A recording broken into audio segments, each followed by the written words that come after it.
السلام علیکم ورحمۃ اللہ وبرکاتہ۔ پاکستان میں ٹیلی نار اور زونگ کمپنیوں نے اشتہارات کے ذریعے 5G کی پروموشن شروع کر دی ہے۔ آخر 5G کیا ہے؟ یہ دراصل انٹرنیٹ اسپیڈ کی تیز ترین رفتار ہے جو اگر کسی علاقے میں لگا دی جائے تو اس پورے علاقے کو ایک سپر کمپیوٹر کے ذریعے ہر وقت ویڈیوز پر دیکھا جا سکے گا۔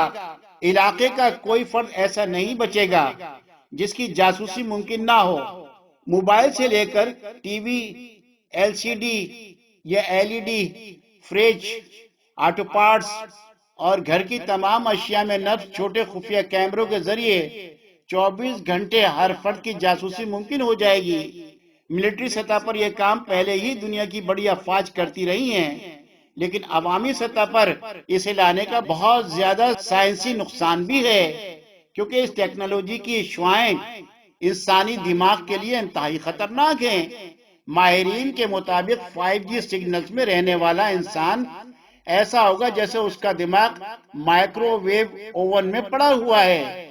یہ انسان کو مختلف ذہنی بیماریوں کا شکار کر سکتا ہے۔ اسی معاملے میں نینو چپس کا بھی اظہار کیا گیا۔ یہ کیا چیز ہے؟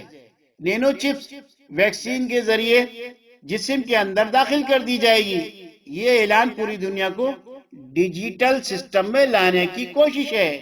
5G اور نینو چپ سے ساری دنیا کو مکمل طور پر انٹرنیٹ اور کمپیوٹر کے ذریعے کنٹرول کیا جائے گا۔ پوری دنیا کے انسانوں کے دماغوں میں پیدا ہونے والی سوچ کو کسی نامعلوم جگہ پر اپنے سپر کمپیوٹر کے ذریعے دیکھا جا سکے گا۔ تو یہ سارا کا سارا دجال کی آمد کا گویا کہ راستہ متعین کیا جا رہا ہے اور آسان کیا جا رہا ہے۔ رسول اللہ صلی اللہ علیہ وسلم نے فرمایا، اللہ روح زمین کے تمام شیاطین کو دجال کے تابع کر دے گا تاکہ اس فتنہ عظیم سے دنیا کے آخری بہترین مسلمانوں کی آزمائش کرے۔ اب اس سارے منظر عام کو اگر مختصر بیان کیا جائے تو کچھ ایسا ہوگا کہ خفیہ ہاتھ کامیاب ہو رہا ہے اور ہر چیز طے شدہ منصوبے کے مطابق ان کے کنٹرول میں ہے۔ کورونا وائرس سے دنیا کو لاک ڈاؤن کروا کے وہ اپنے منصوبے میں کامیاب ہو رہے ہیں۔ ساتھ ہی انہوں نے چپکے سے 5G انسٹالیشن شروع کر دی اور بل گیٹس کے نینو چپس کی شروعات کے لیے اقوام متحدہ سے $1 بلین کا معاہدہ بھی کر لیا ہے۔ خواتین و حضرات سے درخواست ہے کہ اس دجال کے فتنے کو قرآن و سنت کی روشنی میں سمجھنے کی بھرپور کوشش کریں اور اس فتنے سے بچنے کے لیے دین اسلام میں جو رہنمائی دی گئی ہے اسے اپنی زندگیوں میں فوری طور پر اختیار کریں تاکہ کہیں سے بے خبری میں اپنی دنیا و آخرت اپنے ہاتھوں سے برباد نہ کر لیں۔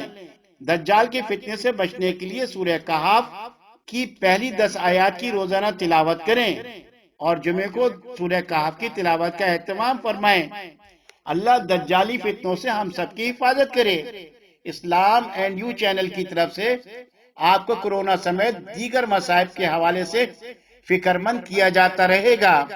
امید کی جاتی ہے کہ آپ ہمارے چینل اسلام اینڈ یو کو سبسکرائب کریں گے، لائک کریں گے، کمنٹس کریں گے اور ہمیں اپنی دعاؤں میں یاد رکھیں گے۔ السلام علیکم ورحمۃ اللہ وبرکاتہ۔